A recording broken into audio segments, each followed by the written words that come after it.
হাজার বছরের ইতিহাস ঐতিহ্যের সাক্ষী হয়ে পিছনে দাঁড়িয়ে আছে এতদা অঞ্চল, অর্থাৎ বৃহত্তর কুষ্টিয়া অঞ্চলের প্রথম মসজিদ খ্যাত ঘোলদারি শাহী জামে মসজিদ।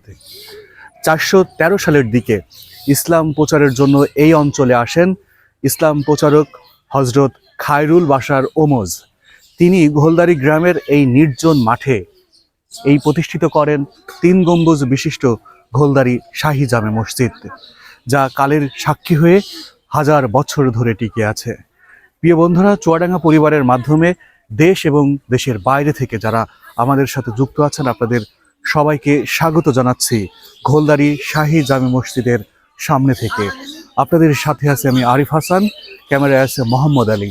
আজ আপনাদের জানাবো ঘোলদারি শাহী জামে মসজিদের ইতিহাস।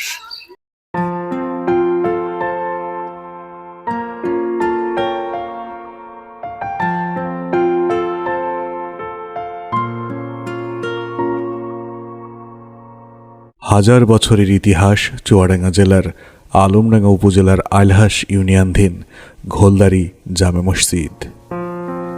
মসজিদটি তৎকালীন বৃহত্তর কুষ্টিয়া জেলার প্রথম স্থাপিত জামে মসজিদ হিসাবে পরিচিত। এই মসজিদটি ঘোলদারি বাজার থেকে প্রায় 1 কিলোমিটার দক্ষিণ পূর্ব দিকে অবস্থিত।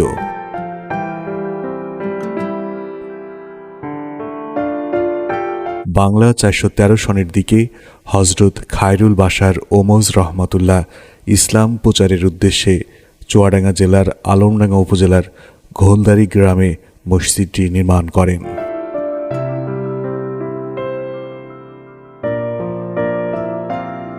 স্থানীয়দের ধারণা, সম্ভবত 1006 সালের দিকে হজরত খায়রুল বাশার ওমজ রহমাতুল্লাহ ইসলাম প্রচারের উদ্দেশ্যে আলমডাঙ্গা উপজেলার ঘোলদারি গ্রামে মসজিদটি নির্মাণ করেন।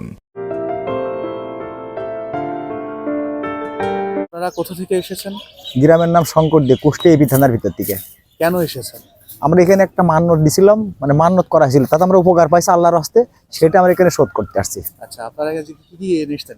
এটা ওই মানে একটা ছাগল মান্যত ছিল, যে আমরা জানের বদলে এখানে আল্লাহর কাছে আমরা ফরিয়াদ জানাইছিলাম, আল্লাহ পাক সেটা কবুল করেছে। তার বিনিময়ে এখানে একটা ছাগল দিয়ে সবাইকে আমরা খাওয়াবো। মান্যতটা কতদিন আগে করেছিলেন? মান্যতটা না বেশি। ইতিহাসবিদদের মতে ইখতিয়ার উদ্দিন মোহাম্মদ বিন বখতিয়ার খলজির নদিয়া বিজয়ের আগে ঘোলদারি মসজিদটি নির্মাণ করা হয়েছে। প্রতি শুক্রবার বিভিন্ন জায়গা থেকে নারী পুরুষ আসে তাদের মনোবাসনা পূরণের জন্য এখানে মান্যত শোধ দিতে। অনেকেই বিভিন্ন রোগ শোক বা বিভিন্ন কারণে তাদের মনের যে বাসনা থাকে, সেই বাসনা পূর্ণ হওয়ার পরে এখানে প্রতি শুক্রবার এভাবে মানুষ নিজেরাই নিজ উদ্যোগে এখানে মিলাদের ব্যবস্থা করে, সিন্নির ব্যবস্থা করে। আজও দেখতে পাচ্ছেন বিভিন্ন জায়গা থেকে মানুষ এসেছে এবং তারা নিজ উদ্যোগে এখানে রান্নাবাড়া করে এবং সেগুলো এই মসজিদে যারা নামাজ পড়তে আসে তাদের মধ্যে বিলোপন করে।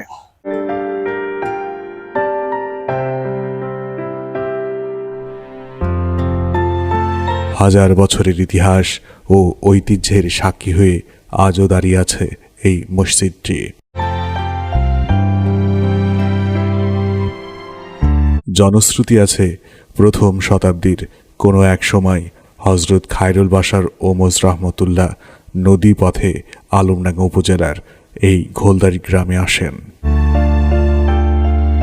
আসার সময় ঘোলদারি এলাকায় শেষ হয় নদীর কূল। সে সময় ঘোলদারি এলাকায় সামান্য কিছু বাড়িঘর ছিল। তিনি ইসলাম প্রচারের উদ্দেশ্যে ঘোলদারি গ্রামে আস্থানা গাড়েন। এখান থেকেই তিনি ইসলাম প্রচার প্রসারের কাজ শুরু করেন এবং তিনি এই গ্রামে একটি মসজিদ নির্মাণ করেন। বর্তমানে এটি ঘোলদারি শাহী জামে মসজিদ হিসাবে পরিচিত। 19 শতকের শুরুর দিকে ঘোলদারি শাহী জামে মসজিদ সংলগ্ন লোকালয়ে ভয়াবহ আগুন লাগে এবং সমস্ত গ্রাম ভূস্মীভূত হয়। গ্রামের লোকজন অন্যত্রে সরে গেলে মসজিদটি গভীর জঙ্গলে ঢাকা পড়ে যায় এবং ধ্বংসের প্রায় শেষ সীমানা গিয়ে দাঁড়ায়, যার ফলে ধীরে ধীরে মসজিদটি গভীর জঙ্গলে ঢেকে যায়। পরবর্তীতে স্থানীয় লোকজনের উদ্যোগে জঙ্গল পরিষ্কার করে মসজিদটি আবারও নামাজ আদায়যোগ্য করে গড়ে তোলা হয়।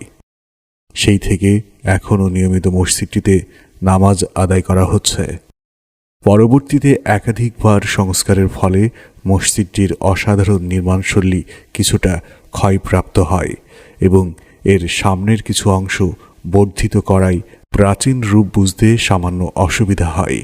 ঘোলদারি শাহী জামে মসজিদের মূল অবকাঠামো হচ্ছে এটা। এখানে অনায়াসে 2 কাতার মানুষ নামাজ আদায় করতে পারবে, সর্বোচ্চ 20 থেকে 30 জন। কিন্তু পরবর্তীতে এই মসজিদে নামাজ আদায়কারী মুসল্লির সংখ্যা বৃদ্ধি হয়। মসজিদ কমিটির উদ্যোগে মসজিদটি বর্ধিতকরণ করা হয়, কিন্তু মূল অবকাঠামো ঠিক রেখে। এখানে দেখতে পাচ্ছি নান্দনিক কিছু কারুকাজ আছে এই মসজিদের মধ্যে, অর্থাৎ মূল অবকাঠামোে। এটা হচ্ছে মেহরাব, ঠিক এরকমই পরপর 2টা মেহরাব আছে 2 দিকে, কিন্তু এটা হচ্ছে মূল মেহরাব। আর এই মসজিদটি মূলত 3 গম্বুজ বিশিষ্ট। এই মসজিদের মধ্যে কিন্তু একটা আলাদা ঠান্ডা শীতলতা অনুভব হয়। গরমের সময় ঠান্ডা, আবার ঠান্ডার সময় গরম। চুন সুরকি দিয়ে তৈরি করার ফলেই মূলত এগুলো হয়ে থাকে।